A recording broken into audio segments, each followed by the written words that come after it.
Hello student, this is Sembala from Maharaja Agharshan School Hisar. Today we are going to study Civics chapter 5th of class 8. After the end of this video, I will give you homework which will be checked once the school reopens. आज हम पढ़ते हैं हमारा 5th chapter न्यायपालिका का second part. पिछले lesson में हमने पढ़ा था कि अपील करने की व्यवस्था, अपील या व्यवस्था के जरिए जो है हम एक अदालत से दूसरी अदालत में अपने मुकदमे को ले जा सकते हैं। इसी को समझने के लिए कि अपील की व्यवस्था को समझने के लिए हम एक मुकदमे पर विचार करते हैं जो निचली अदालत से लेकर सर्वोच्च न्यायालय तक लड़ा गया था। फरवरी 1980 की घटना है। फरवरी 1980 में लक्ष्मण कुमार ने 20 वर्षीय सुधा गोयल से विवाह किया। 2 दिसंबर 1980 को सुधा की मौत हो गई और उसकी मौत जो है वो जलने के कारण हुई थी। सुधा के घर वालों ने अदालत में उसके ससुराल वालों के खिलाफ मुकदमा दायर कर दिया। निचली अदालत में पड़ोसियों को जब गवाही के लिए बुलाया गया तो उन्होंने बताया कि 1 दिसंबर की रात को उन्होंने सुधा के चीखने की आवाजें सुनी और जब वे घर के अंदर गए तो उन्होंने देखा कि सुधा की साड़ी में आग लगी हुई है, लपटें उठ रही थी और उन्हें पता चला कि उसकी सास शकुंतला ने उस पर मिट्टी का तेल डाला और उसके पति लक्ष्मण ने जो है उसे आग लगाई थी।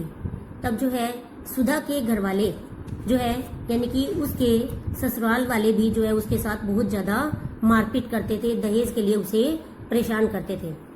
निचली अदालत ने सभी बयानों व सबूतों के आधार पर जो है लक्ष्मण, उसकी मां व उसके जेठ सुभाष चंद्र को दोषी करार देते हुए मौत की सजा सुनाई। तब जो है उन तीनों आरोपियों ने 1983 के नवंबर महीने में इस फैसले के खिलाफ उच्च न्यायालय में अपील दायर कर दी। तब जो है उच्च न्यायालय ने जो है दोनों तरफ के वकीलों के तर्क सुनने के बाद ये फैसला लिया कि सुधा की मौत एक दुर्घटना थी। अदालत ने लक्ष्मण, शकुंतला व उस सुभाष चंद्र तीनों को बरी कर दिया। तब जो है 1985 के अंदर सर्वोच्च न्यायालय के अंदर Indian federation of women lawyers नामक एक संगठन ने जो है सुधा की तरफ से जो है अपील दायर की। सर्वोच्च न्यायालय ने जो है लक्ष्मण, उसकी मां व उसके भाई को बरी करने के खिलाफ इस मुकदमे की सुनवाई शुरू कर दी। तब जो है सर्वोच्च न्यायालय ने वकीलों के तर्क सुनने के बाद ये फैसला दिया कि लक्ष्मण व उसकी मां जो है वो दोषी हैं और उन्होंने सुधा को मारा है और इस कारण उसे उन दोनों को उम्र कैद की सजा सुनाई दी। लेकिन जेठ सुभाष चंद्र के खिलाफ कोई पक्का सबूत नहीं था, इस कारण जो है जेठ सुभाष को बरी कर दिया गया। तो इस तरह जो है कि हमें अपीलीय व्यवस्था के बारे में पता चलता है कि किस तरह जो है कोई भी मुकदमा निचली अदालत में लड़ा जाता है और अगर उस पर कोई भी संतुष्ट नहीं होता तो उच्च न्यायालय और उच्च न्यायालय से सर्वोच्च न्यायालय में किस तरह अपील कर सकता है। अधीनस्थ न्यायालय को जिला न्यायालय, अतिरिक्त सत्र न्यायाधीश, प्रधान न्यायिक मजिस्ट्रेट, सिविल जज न्यायालय इत्यादि अनेक नामों से जाना जाता है। नेक्स्ट आता है हमारा विधि व्यवस्था की विभिन्न शाखाएं कौन सी है। यानी कि कानून व्यवस्था के अंदर दहेज हत्या का मामला जो है वो समाज के विरुद्ध अपराध की श्रेणी में आता है और ये एक फौजदारी कानून के अंतर्गत आता है और दहेज हत्या करना फौजदारी कानून का उल्लंघन है। फौजदारी कानून के अलावा हमारी विधि व्यवस्था के अंदर दीवानी कानून आते हैं। फौजदारी कानून कौन से होते हैं? ऐसे कानून जिन्हें कानून की नजर में अपराध माना गया है, जैसे चोरी करना, दहेज के लिए किसी को परेशान करना। दीवानी कानूनों का संबंध जो है व्यक्ति के अधिकारों से होता है, जैसे किसी जमीन की बिक्री, चीजों की खरीदारी या किराया, तलाक इत्यादि। ये मुकदमे जो है दीवानी कानून के अंतर्गत आते हैं। नेक्स्ट टॉपिक आता है हमारा, क्या हर व्यक्ति अदालत की शरण में जा सकता है?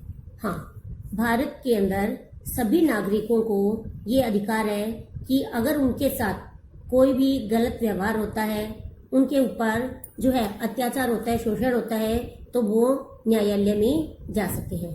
इसका अर्थ यह कि प्रत्येक नागरिक को अदालत के माध्यम से न्याय मांगने का अधिकार है। जनहित याचिका।